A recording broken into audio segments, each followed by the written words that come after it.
வளமுடன் அம்மா. கேக்குதம்மா. நீங்கள் ஆரம்பிக்கலாமா? ஓகேங்க. சிந்தனையை உடல் நலத்தை சீரமைத்து விவித்த குருவே வாழ்க. சிந்தனையோட தலைப்பு தவமா தற்சோதனையா? தவம் தற்சோதனை இந்த ரெண்டுமே தான் வேணும். தவம் மட்டும் போதுமா அப்படிங்கிற மாதிரிதான் அந்த கேள்விக்குறியும், தற்சோதனை மட்டும் போதுமா அப்படிங்கிற மாதிரிதான் அந்த கேள்விக்குறியும் இருக்குது. அதாவது தவமா தற்சோதனையா அப்படின்னு ரெண்டு கேள்விக்குறி. ஆனா ரெண்டுமே வேணும் அப்படிங்கிற முற்றுப்புள்ளி தான் நம்ம வைக்க போறோம். வாழ்க வளமுடன். இப்ப ஃபர்ஸ்ட் தவத்தை நம்ம பார்க்கிறோம். நாம தவம் செய்யறதுனால நமக்கு கிடைக்கக்கூடிய தவத்தின் மூலம் கிடைக்கிற அந்த குணங்களை பார்க்கலாம். எல்லாருமே நார்மலா எல்லா மனிதரும் நம்ம எப்படி இருக்கோம். ஆனா தவம் பண்றவங்க கிட்ட என்ன மாற்றம் ஏற்படுது, தற்சோதனை செய்யறதுனால என்ன மாற்றம் ஏற்படுது அப்படிங்கிறது தான் இது. அப்போ நம்ம மனிதனுடைய மன அலைச்சூழல் எப்பவுமே எப்படி இருக்குன்னா, ஒரு வினாடிக்கு 14ல இருந்து 40 அந்த அலைச்சூழல் உணர்ச்சி வயப்பட்ட நிலையில தான் இருக்கு. ஆனா தவம் செய்து பழக பழக மனதின் அலைச்சூழல் குறைந்து, அதாவது ஆல்பா அப்படிங்கிற நிலையில வரும். அதாவது 14ல இருந்து 40 இருந்தா அது பீட்டா அலை. 13ல இருந்து 8 அந்த வினாடிக்கு அந்த அலைச்சூழல் வந்ததுன்னு சொன்னா அது ஆல்பா நிலை. இது எப்ப வரும்னு சொன்னா நம்ம தவம் பழகினாதான் நம்முடைய மன அலைச்சூழல் இந்த அமைதி நிலைக்கு வரும். அது எப்படி அப்படின்னா, ஐம்புலகினோட வழியில வெளியே திரிஞ்சிட்டு இருக்க மனம் உள்நோக்கி திரும்பும் போது, அதாவது உயிர் மேல் மனம் ஒன்றுகின்ற போது நம்முடைய ஐம்புலன்களும், அதாவது தோல், நாக்கு, மூக்கு, கண்கள், காதுகள் இவை ஐந்தும் அமைதியா அடையுது. தவத்தை தினந்தோறும் தவறாமல் செய்து வந்தால் தவத்தின் போது மன அலைச்சூழல் குறைவதால் மனம் அமைதி பெறுது. தவத்தினால மனசுக்கு ஓர்மை, கூர்மை, நேர்மை, சீர்மை அப்படிங்கிற தன்மைகள் கிடைக்குது. உயிர் மேல மனதை வைத்து ஒரே நிலையில ஓர்மையுடன் அசைவில்லாம இருக்கிறதுனால அறிவு கூர்மை உண்டாகுது. மேலும் நாம ஒரு செயலை செய்யறோம் அப்படின்னா அந்த செயல் எப்படி செய்யணும், எப்படி செஞ்சா அது சரியா இருக்கும், இப்படி செஞ்சா இது தவறாக இருக்கும் அப்படின்னா அதை சரியான செயலை செய்யக்கூடிய நேர்மையை நமக்கு உண்டாக்கி கொடுக்கும். இது அனைத்தும் தான் ஒழுக்கம் சார்ந்தவை. அப்போ ஓர்மை, கூர்மை, நேர்மை என்ற ஒழுக்கம் நமக்கு கிடைக்குது, சீர்மை ஆகுது. தவம் கற்றுக்கொள்ளாதவர்களுக்கு புலன்களின் மூலமாக ஜீவகாந்த ஆற்றல் அதிகமா செலவாகும். அதுதான் உண்மை. தவத்தின் போது புலன்களின் இயக்கம் வெகுவாக குறைஞ்சு போறதுனால எப்போதும் அலைப்பாய்ந்து கொண்டு இருக்கக்கூடிய மனதை ஒருமுகப்படுத்துவதாலும் உயிராற்றலோட செலவு தவிர்க்கப்படுது. அப்ப இந்த இடத்துல என்ன ஆகுதுன்னா, நமக்கு தவம் செய்யறவங்களுக்கு உயிராற்றல் சேமிக்கப்படுது. ஒவ்வொரு நாளும் நாம தவம் செய்து பழக பழக 5 அதாவது நற்குணங்களும் நமக்கு கிடைக்குது. இப்படி பெறக்கூடிய இந்த நற்குணங்களை தான் நம்ம என்னன்னு சொல்றோம், ஆளுமை திறன் அல்லது மனிதவள விரிவு உயர்வாக்கம் அப்படின்னு சொல்றோம். அப்போ இந்த 5 நலன்குணங்கள் என்ன அப்படின்னு பார்த்தோம்னா, ஒண்ணு நுண்மான் நுழைப்புலன், இன்னொன்னு பெருந்தகைமை, 3வது ஏற்புத்தன்மை, 4வது இணக்கத்தன்மை, 5வது படைப்புத்திறன். அப்படி நுண்மான் நுழைப்புலன் அறிவு அப்படிங்கிறது எந்த எந்த செயல்களுக்கு என்னென்ன விளைவு ஏற்படும் அப்படிங்கிறது தெரிஞ்சுட்டு விழிப்பு நிலையோட நம்ம செயலாற்ற தெளிவு கிடைக்கும். இதைத்தான் என்னன்னு சொல்றோம், மதிநுட்பம் அப்படின்னு. தவம் செய்ய செய்யத்தான் இந்த நுட்பம் நமக்கு அதிகரிக்கும், சிந்தனை ஆற்றலும் பெருகும். அதாவது முந்தைய கால அனுபவம், அதாவது கடந்த கால அனுபவம். இப்போ நம்ம முன்னாடி என்ன பண்ணோம்னா அது மூலியமா என்ன நன்மை கிடைச்சது, இல்ல அதனால வேற ஏதாவது துன்பப்பட்டோமா அப்படிங்கறத நம்ம சஜஷன் அதை நம்ம பாக்குறோம் இல்லைங்களா. அந்த கடந்த கால அனுபவத்தையும் தற்கால சூழ்நிலையில் இப்ப என்ன நடக்க போகுது, இதனால எதிர்கால ஃபியூச்சர்ல என்ன நடக்கும் அப்படிங்கறத எல்லாம் நம்ம பார்த்து ஒவ்வொரு செயலையும் எப்படி சரியா செய்யணும், சீக்கிரமாவும் செய்யணும் அப்படிங்கிற நுணுக்கம் கிடைக்குது பாருங்க. இதைத்தான் நுண்ணறிவு, நுட்பமான அறிவு அப்படின்னு சொல்றோம். இப்ப மதிநுட்பம் உள்ள ஒருவர் வந்து எந்த ஒரு சூழ்நிலையிலும் எந்த காரியத்தையும் சரியான முறையில தனது அறிவின் ஆற்றலை கொண்டு செய்து முடிப்பாங்க. தோல்விகளை கூட வெற்றிக்கான படிகளாக மாற்றிக்கொள்ள முடியும் அப்படின்னு நம்ம வேதாத்ரி மகரிஷி ஐயா வந்து சொல்லியிருக்காங்க. பெருந்தகைமை அப்படிங்கிறது என்னன்னா, மனிதனின் பிறப்பு ஒரு பெரிய நோக்கமுடையது. மனிதனின் அறிவில் முழுமை பெற்று இயற்கையை உணர்ந்து இன்ப துன்பங்களை துய்த்து ஆறாவது அறிவில் முழுமை அடைவதுதான் மனிதனோட சிறப்பு. அப்போ மனிதன் வந்து பழக்க வழியில் வாழாமல் விளக்க வழியில் வாழ்ந்தால்தான் மனிதனோட சிறப்பு வந்து அடைய முடியும். இந்த உலகுல வந்துட்டு உள்ள அனைத்து உயிர்களுமே இறை நிலையோட தோற்றங்கள் தான். அதை வந்து நம்ம வந்து உணரக்கூடிய பெருந்தகமை எப்ப கிடைக்கும் அப்படின்னு சொன்னா தவப்பயிற்சியால மட்டும்தான் பெற முடியும். அதாவது நான் மனுஷனா பிறந்திருக்கேன், நான் தான் பெருசு அப்படிங்கறது நினைக்காம எல்லா உயிர்களுமே ஒண்ணு அப்படிங்கிற இந்த பெருந்தகமை வந்து இந்த தவத்தினால நமக்கு கிடைக்கும். இதை நான் செஞ்சேன், என்னால செய்ய முடிஞ்சது அப்படிங்கிற தன்முனைப்பும் அகந்தையும் எப்பவுமே நமக்கு வந்து இருக்காது. அதே மாதிரி சாதி மதம் இன மொழி இல்லாம நம்ம வந்து ஒருவருக்கு ஒருவர் வந்து ஒத்தும் உதவி வாழக்கூடிய பண்பும் வந்து நமக்கு உண்டாகும். அதுக்கு அடுத்து பார்த்தோம் சொன்னா ஏற்புத்தன்மை. ஏற்புத்தன்மை அப்படிங்கிறது என்னன்னா, எல்லாவற்றையும் ஏற்றுக்கொள்ளக்கூடிய ஆற்றல் தான் வந்து ஏற்புத்தன்மை. அந்த ஆழ்ந்து உள்வாங்கிக் கொள்ளும் பொழுது வந்து இந்த ஏற்புத்தன்மையை அதை வந்து நன்கு பதிய வச்சுக்கிறோம். இல்லை என்றால் அதை வந்து மேலோட்டமாகவே கேட்டுவிட்டு விடுவோம். இப்ப நல்லதா இருந்ததுன்னா நம்ம வந்து என்ன பண்ணுவோம், அதை உள்வாங்கி நல்லா பதிய வச்சுக்குவோம்.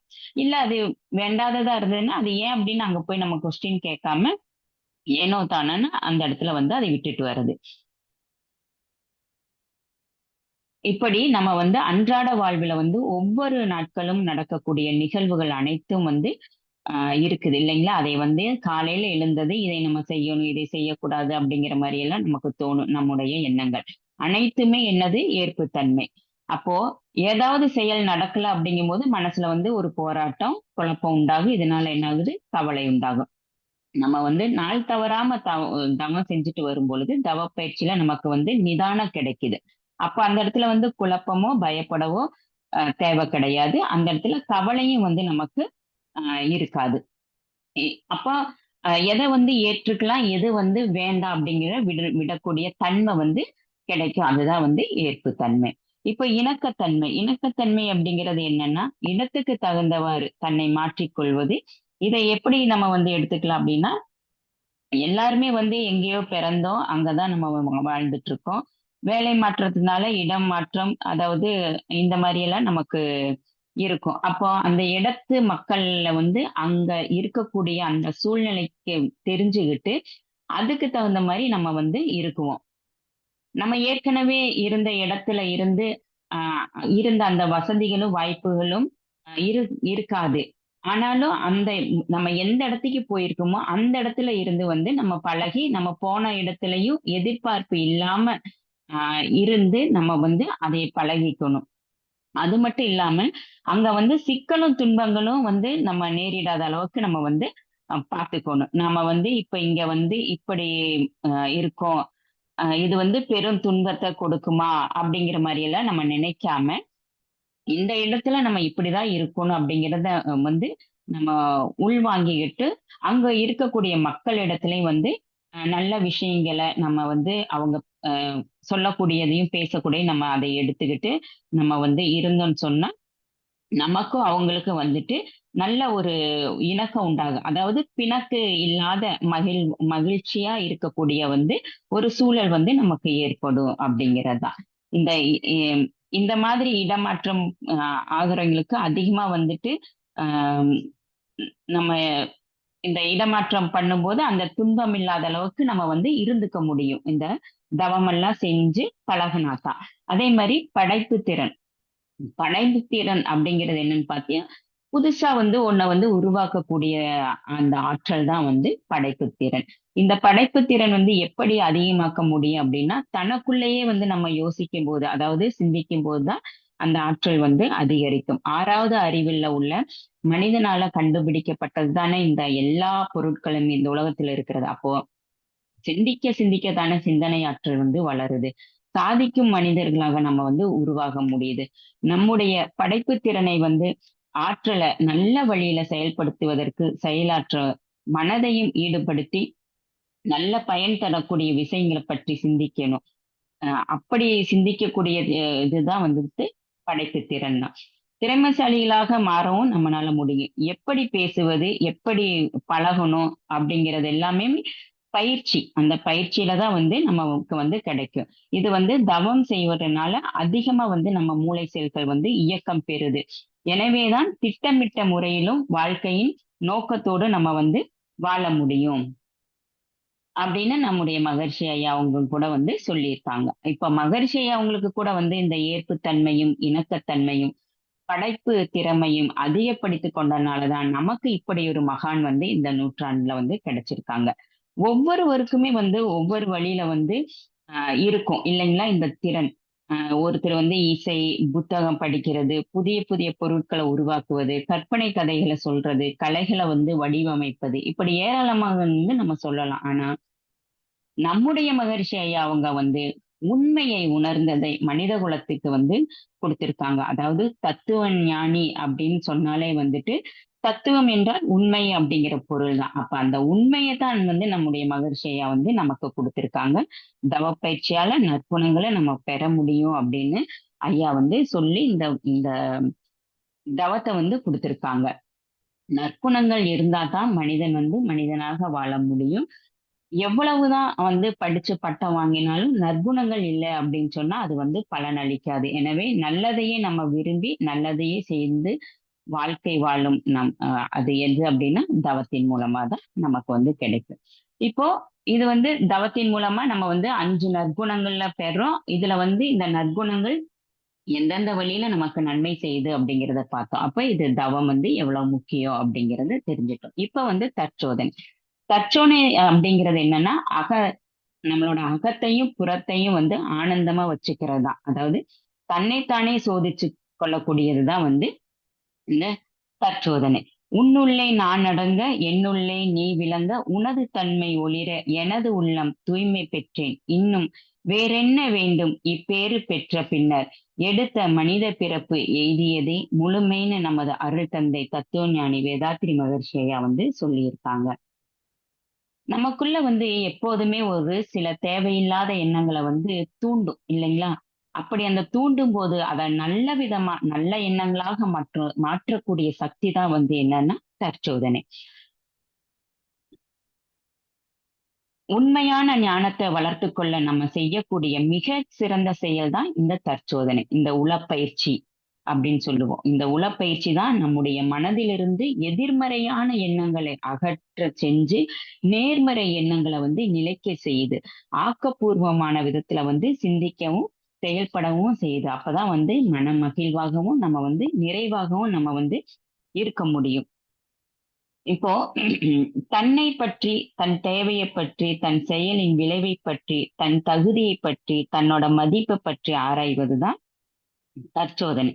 நம்முடைய சக்திக்கு மீறி நம்மை நாமே சோதிக்கப்படுறோம் அப்படின்னு சொன்னா நாம வந்து என்னன்னா இறைவனுக்கு மிகவும் நெருக்கமானவர்கள் அப்படின்னு வந்து சொல்லப்படுது. எந்த ஒரு பிரச்சனையை பற்றியும் மனதில் தொடர்ச்சியாக ஆராய்ந்து கொண்டிருக்க வேண்டாம். சில சமயங்கள்ல அதற்கு வந்து ஓய்வு கொடுக்கிற போதும் கூட அது வந்து என்னன்னா தானாகவே அந்த பிரச்சனை வந்து தீர்ந்து விடக்கூடும்.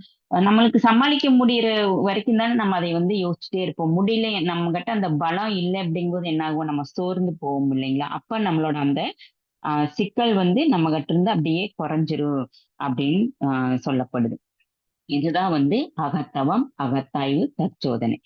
தன்னுடைய உடலை, உயிரை, மனதை பற்றி சிந்திச்சு இந்த சிந்தனையின் பயனாக தன்னோட வந்து குறைகளை உணர்ந்து கொண்டு உணர்ந்த நிலையில வந்து கரைகளை போக்கிக் கொண்டு திருத்தம் பெறுவதற்கு வழிவகுத்து அதே திருத்தத்தோடும் வாழக்கூடிய வழிதான் இந்த தற்சோதனை.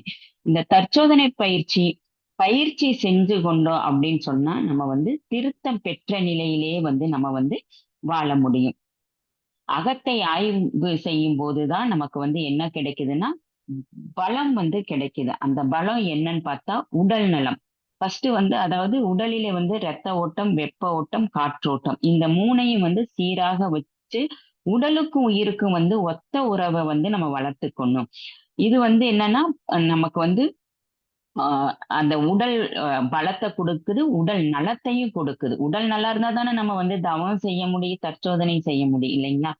அதுக்கு அடுத்து வந்து உயிர் வளம். உயிர் வளம் அப்படிங்கிறது காயக்கல்ப பயிற்சியை செஞ்சு நம்ம விந்துநாத திரவத்திலிருந்து ஓஜஸ் என்ற ஆற்றலை வந்து பிரிச்சு அதை வந்து உடலாற்றாக மாற்றி அந்த உடல் ஆற்றலை வந்து உயிர் வளத்தை வந்து பெருகச் செய்யுது இந்த உயிர் வளம். அதுக்கு அடுத்து வந்து மனவளம். மன இயக்கத்தை வந்து எண்ணங்களை வந்து சீரமைத்து பெறக்கூடியதுதான் இந்த மனவளம். அதுக்கு அடுத்து என்னன்னா நட்பு நலம். கூடி வாழக்கூடிய மக்களிடையே வந்து ஒத்தும் உதவியும் இனிமை காத்தும் வாழும் நட்பு நலம். அதுக்கு அடுத்து வந்து கருமைய தூய்மை. பழைய வினைப்பதிவுகளை வந்து தரம் குறைந்துள்ள கருமையத்தை வந்து நலம் தர வகையில செயல்முறை கொண்டு வந்து திட்டமிட்டு செய்வதுதான் இந்த கருமைய தூய்மை. அதுக்கடுத்து இறையுணர்வு. பேரிரை இயக்க மண்டலத்துல உற்பத்தி இயக்கம், விளைவுகள் அனைத்தும் மூலாற்றலான இறைநிலையையும் அறிவையும் உணர்ந்த அந்த இறை உணர்வை பெறுவதுதான். இப்படி இது எல்லாமே வந்து அகத்தாய்வு செஞ்சாதான் அதிக பலனை வந்து நம்ம பெற முடியும்.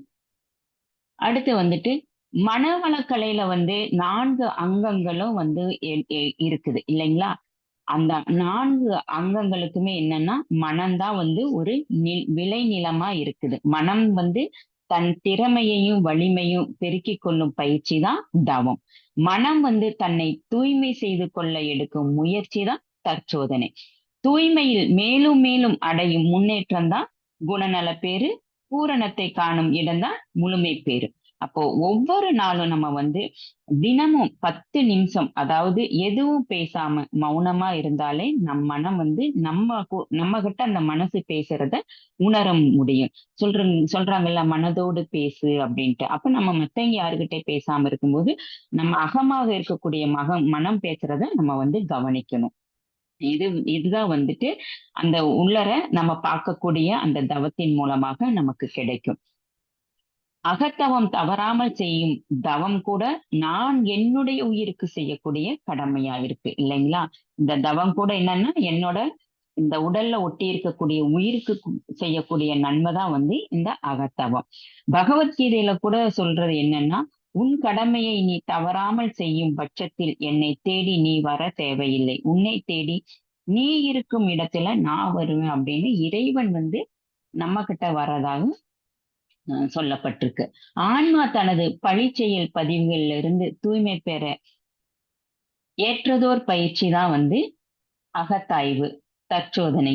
நாம வந்து உட்கார்ந்து அமைதியாக தவம் செய்யற போது நம்மை நாம் திருத்திக் கொள்வதற்கு, நம்மை நாம் வலுப்படுத்திக் கொள்வதற்கு, நம்முடைய மனதை தெளிவுபடுத்திக் கொள்வதற்கு, இதுவரையிலும் செய்த தவறுகளை எல்லாம் திருத்திக் கொண்டு வாழ்வதற்கு ஏற்ற பயிற்சி தான் இந்த தற்சோதனை. எனவே விளக்கம் பெற்ற பின்னர் நல்ல முறையிலே வாழணும் என்ற உறுதி வந்து நம்ம வந்து எடுத்துக்கணும். ஒரு செயல் நல்லதல்ல செய்யக்கூடாது அப்படின்னு நினைச்சா கூட அந்த முடிவை உடனே நம்ம வந்து என்ன பண்றோம் மறந்துடுறோம். இதுதான் வந்து மனிதன் இல்லைங்களா?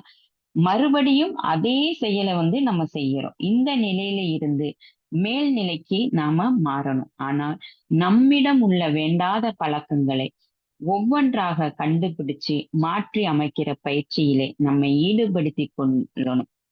அதற்கான பயிற்சி தான் இந்த அகத்தாய்வு, இன்ட்ரோஸ்பெக்ஷன் அப்படின்னு சொல்லக்கூடியது. தற்சோதனை தன்னைத்தானே சோதித்துக் கொள்ளும் பயிற்சி. அப்படி தன்னைத்தானே சோதிக்கும் போதுதான் எவ்வளவு குறை வந்து நம்ம கிட்ட இருக்குது அப்படிங்கிறது நமக்கு வந்து தெரியும். நம்ம என்ன பண்ணுவோம் மத்தவங்களவே எப்ப பார்த்தாலும் குறை சொல்லி பழகிருப்போம் நம்ம சரி அப்படின்னு. நமக்குள்ளேயே நம்மை பார்க்கும்போதுதான் நம்ம கிட்ட இருக்க குறைகள்லாம் வந்து தெரியும். நம்மிடம் வந்து குறை உள்ள போது நாம் மற்றவரை குறை சொல்ல முடியாது இல்லைங்களா? அப்படி நம்முடைய எண்ணம் சொல் செயலை வந்து சரிப்படுத்திக்கிறது தான் இந்த தற்சோதனை. எண்ணத்தை வந்து எப்படி திருத்தி அமைச்சுக்கணும் அப்படின்னா இதற்கு வந்து நம்ம என்ன பண்ணணும்னா, ஒரு வாரம் ஒதுக்கி காலையில, மாலையில அமைதியா ஒரு இடத்தில் அமர்ந்து நம்ம கிட்ட எழும் எண்ணங்களை, அதன் தன்மையையும் ஆராயணும். தவறானத வந்து துன்பம் விளைவிக்கும் எண்ணங்கள வந்து என்னிடம் இருந்து எடுத்து விடுவேன். இனி இந்த எண்ணத்திற்கு இடம் கொடுக்க மாட்டேன் என்று அந்த இடத்துல வந்து நல்ல எண்ணத்த போடணும். இதுக்கு தான் இப்போ நம்ம தொடக்கத்துல இந்த ஜூம் மீட்டிங்ல கூட புதிய புதிய அன்பர்கள் வந்து தீட்சை எடுத்துட்டு வர்றவங்க கூட வந்து ஒவ்வொரு நாளும் தவம் செஞ்ச முடியும் போது நம்மளோட மன அலைச்சல் குறைவா இருக்கிற நேரத்துல வந்து நம்ம அந்த இடத்துல வந்து சங்கல்பம் எடுத்துக்கிறோம்.